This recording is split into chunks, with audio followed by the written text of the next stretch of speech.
జిల్లా మలేరియా అధికారి తలాట మురళీకృష్ణ సుబ్బరాయణం ఆదేశంపై తెనాలిలో మలేరియా నివారణపై సమీక్షా సమావేశం జరిగింది. మలేరియా వ్యతిరేక మాసోత్సవంలో భాగంగా రాబోయే వర్షాకాలంలో ఎదురయ్యే సీజనల్ వ్యాధులు మలేరియాను ఎదుర్కొనటకు అవసరమైన పరీక్షలు, ముందు జాగ్రత్త చర్యలపై శనివారం సిబ్బందితో సమీక్షా సమావేశం నిర్వహించారు. మలేరియా సబ్ యూనిట్ అధికారి శ్రీకంఠ ఉమాకాంత, యుఎల్బి ఆరోగ్య విస్తరణ అధికారి అందే బాలచంద్రమౌళి వివరాలను తెలియజేస్తారు. తెనాలి పట్టణంలో మలేరియా విభాగంలో పనిచేసే ఆరోగ్య పర్యవేక్షకులు, ఆరోగ్య కార్యకర్తలకు అవసరమైన సూచనలు చేశారు. పట్టణంలో గల 6 పట్టణ ప్రాథమిక ఆరోగ్య కేంద్రాలలో, తెనాలి ప్రభుత్వ ఆసుపత్రిలోనూ మలేరియా నిర్ధారణ పరీక్షలకు అవసరమైన కిట్స్ పంపిణీ చేసినట్లు గుర్తు చేశారు.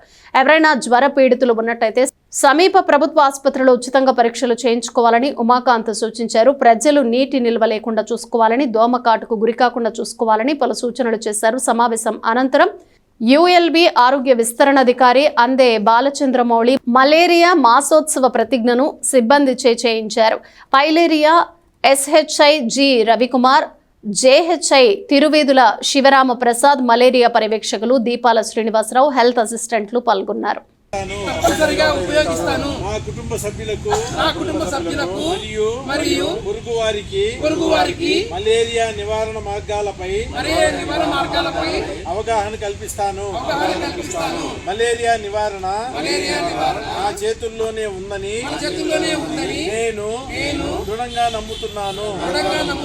స్వచ్ఛమైన పరిసరాలు, ఆరోగ్యవంతమైన సమాజం కోసం నిరంతరం కృషి చేస్తాను. మనమంతా కలిసికట్టుగా